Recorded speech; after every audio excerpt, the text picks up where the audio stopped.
We have been trying. We thought that with the coming of Jonathan, it is an opportunity for us to do a lot of things. But unfortunately, he surrounded himself with people who are problem to us. And that was where, in fact, God gave us the opportunity. God Almighty and Nigerians give us the opportunity. You're crying and all that. Go and take care of yourself.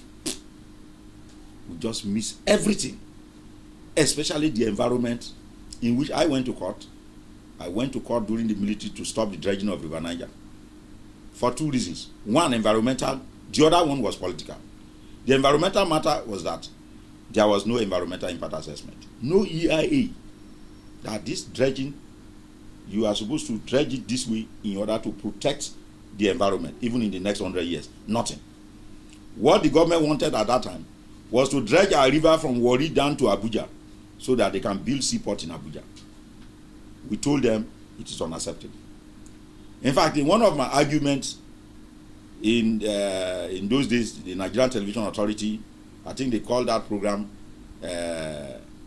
it was myself and one professor from university. He's an environmentalist who has done a lot of work. I told him that the lagoon, the Atlantic Ocean, the British people, Sandfield, dredge and Sandfield, the canal that you are seeing in Apapa, the dredge and Sandfield, the Apapa Wharf. Now, the most wonderful thing that they did here, that if we have normal political leaders in this country, that if we are following just type of thing, Nigeria prosperity is there. It is people who don't just want to tap into the prosperity. Now, if you get to the archives, even in Ibadan, where we have the archives, even some newspapers like even Daily Times, the archive, the stories are there. You see how the dredging was done in front of the marina. Before the marina, the Atlantic Ocean was very close to the marina and the Nigeria Postal Service. That is the post office, the National Post Office of Nigeria that was is up to now in that marina. The water was in front of that marina. Now, these white people, after the environmental impact assessment, they Sandfield that area to give us what we have as the marina. Before, the marina was not a dual carriageway. Now, because of the Sandfielding that was done based on environmental impact assessment, you can see even a flyover running across the marina down to Bonicam. Where is the environmental impact assessment in our own case in the Niger Delta? Nothing. I went to court. Abacha told me and others that all water and land belong to government. I told him all land and water belong to government. It's on piece of paper. Ijaw people are the owners of their water. And if you come with the dredgers, we are going to blow up their dredging equipment. So they respected the court order. The present head of state now, General Muhammad Buhari, he was the PTF chairman that gave out that dredge contract. And I went to court. And the Benin High Court gave me ruling. You can't dredge our river. You want to sink us? We will not allow it.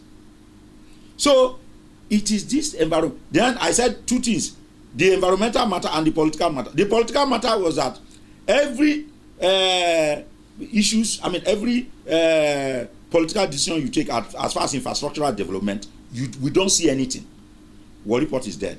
Cocoa Port is dead. Butu Port is dead. Akasa Port is dead. All the ports built by Europeans, not with money from cocoa.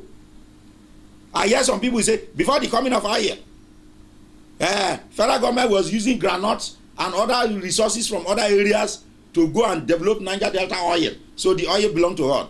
I asked these people to go back to primary school. It's unfortunate that Nigeria don't teach history in schools again. But go back to the primary school where you have elementary history. In that elementary history, you will see clearly there. You are not there are even photo evidence that great men like King Jaja Fopobu, we signed treaties with the Europeans. Nobody conquered the Ijaw people. Nobody conquered the Niger Delta people.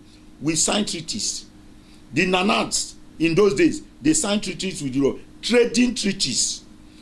Our robbers in the Benin Belt, rubber plantations, the Europeans use those raw materials they buy from us and they give us money. Not only that, the timbers, even if you travel to London, even Queen Elizabeth Palace, The timbers from the riverine area of the Niger Delta, the Europeans shipped them through the brutal plywood factory. They shipped them to go and equip their buildings. We have raw materials that the Europeans will first tap before they are talking about slaves that are coming from the north. So who are you telling this world that it was other resources from other areas that were used to develop oil? Can anybody go and tell Shell that they sponsor Shell with their groundnut money to go and develop Shell oil wells in Nigeria? It's an insult to even Shell. All the seaports built by the Europeans because of economic reasons, today they are all dead. Now you want to build seaport in Abuja. For that reason, you want to now want to dredge our river. We said no. If you are building seaport in the north, no problem. We are all Nigerians. We should all benefit from one another. But where is our seaport? You have to build our seaports. The way you are building new ports in Lokoja or Kogi or Baro. There Baro, they completed the seaport and they want to dredge so that container will all come from Holland, Germany, Spain. Container will just pass through the Atlantic Ocean, pass through Warri, pass through Elemebri, Bomandi, Pakama, and just go down to Onitsha, from Onitsha, link to Abuja. We said no, we will not allow it. We don't have infrastructural development. All our infrastructures built by the Europeans, you are not interested in empowering them so that we can create jobs for our youth. That was my reason of going to court.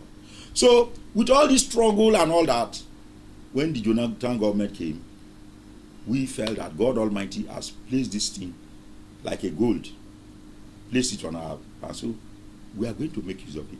Yet, the Niger Delta people, the job people, no think tank, politicians, cowboys, business, riffraffs, who are just there to do nonsense of the system, they wasted all these years. And so we are back to square one. So shameful. So, in stark reality,